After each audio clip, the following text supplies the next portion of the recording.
Hi everyone, this is Halak again, and welcome to another Java tutorial session.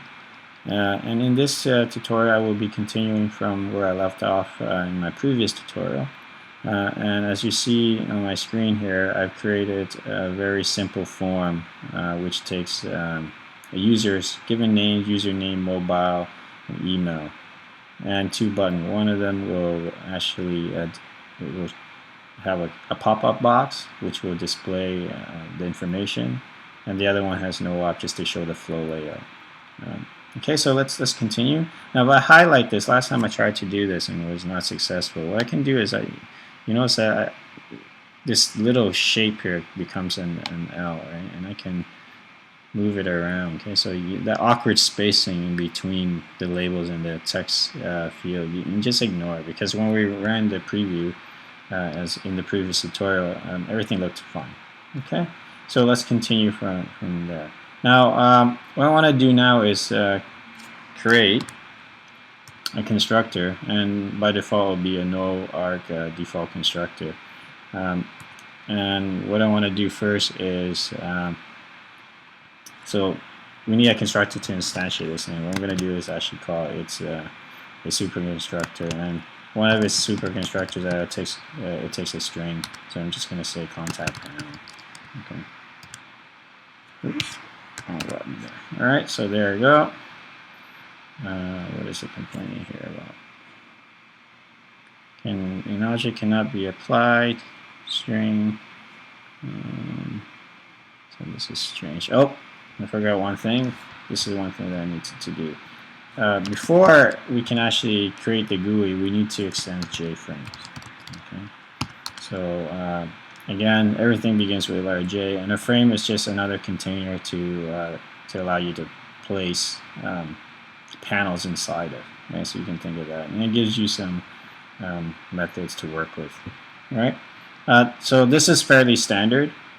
Okay, so far. Now what I'm going to do is I'm going to jump back in here, right? And most of the time when we have, for example, we're typing and we say we want to detect what the user is doing, and this is event handling that I'm probing at here. Now if I highlight one of this, right? So for example, let's highlight the given names, okay, and right click. And in IntelliJ, if I say create listener, okay, a box pops up. So I can have action listener for this. Okay, so and I can say yes, this is the action listener that I want to create. Okay, and I'll come back and discuss the code here. Okay, well let's just do that here. So now this really strange a piece of code is auto-generated. Okay, so of course we know that it's given names text field, and we want to add an action listener. Okay, so what we want to do is we want to register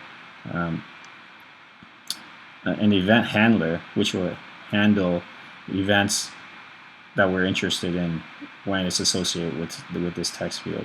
Okay, so I'm not going to implement anything, but I just want to discuss the code here. So now then we go into this very strange piece of code here. Okay, so which we have yet to see. Okay, and this is basically an anonymous inner class. Okay, so I'm just going to type that. Okay, so this is an anonymous inner class. Okay, and you notice that with an anonymous inner class, it's anonymous because there's no name. And what we're doing here is we're declaring an event listener class, right? And at the same time, we're instantiating the object and registering this registering it as a listener. Okay, so we're instantiating the object, and in here, because it's a class, we need to provide the implementation. And with action listener, you check the API, and there's only one method that's available to be overridden, and that's action performed. Okay, so it listens on the action event, so that's the argument it takes, and it does something with it. Okay, so we will in later lectures or tutorials I'll discuss more about this. Okay, now what we could do is that we registered one, so we added one action listener to this field. We could also add others as well. Okay, so we can add others as well.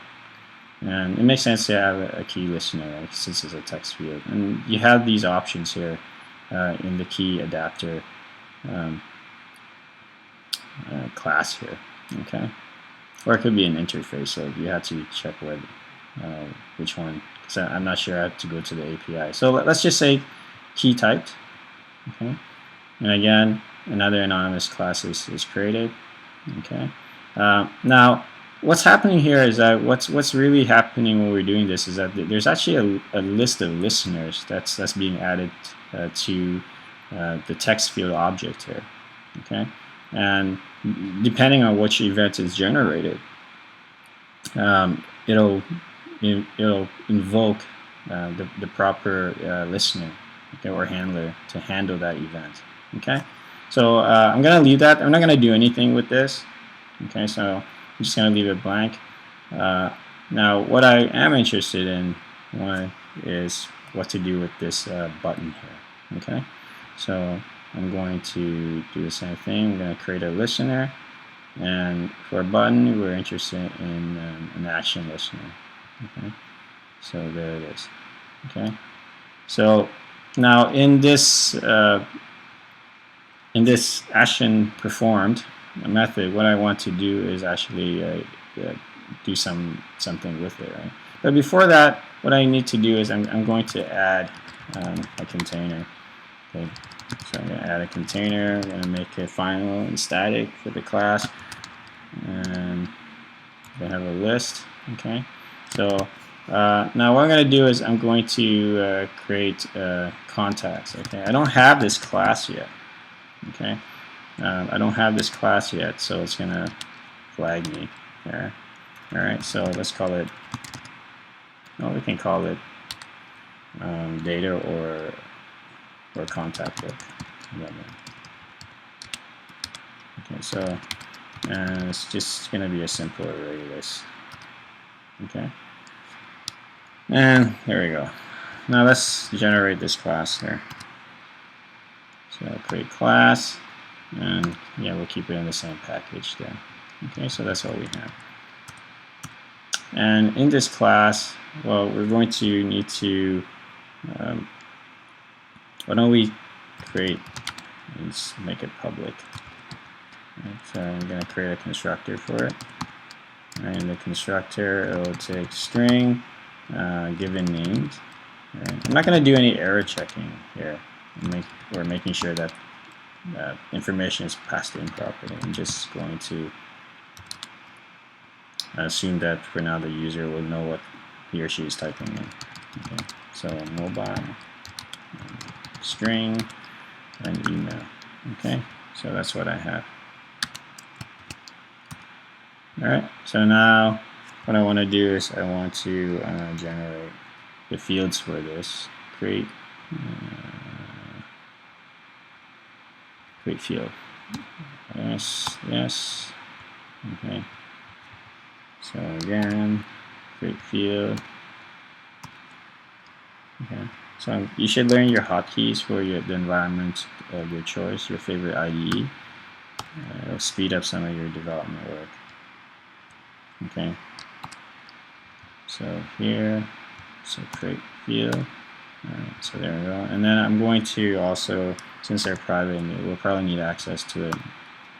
I'm going to create all the setters and getters. So that's what we have. Alright, so everything should be fine now. Okay, so the error is gone. Okay. So now in here we're going back to the button here, and what I want to do is I'm going to let's just stop here, and I can continue in the next tutorial since we have a layout what we want. Okay, and the next one I'll add some actual actions in here and show you how to instantiate the object, this panel itself. Okay, so see you in the next tutorial. Take care. Bye.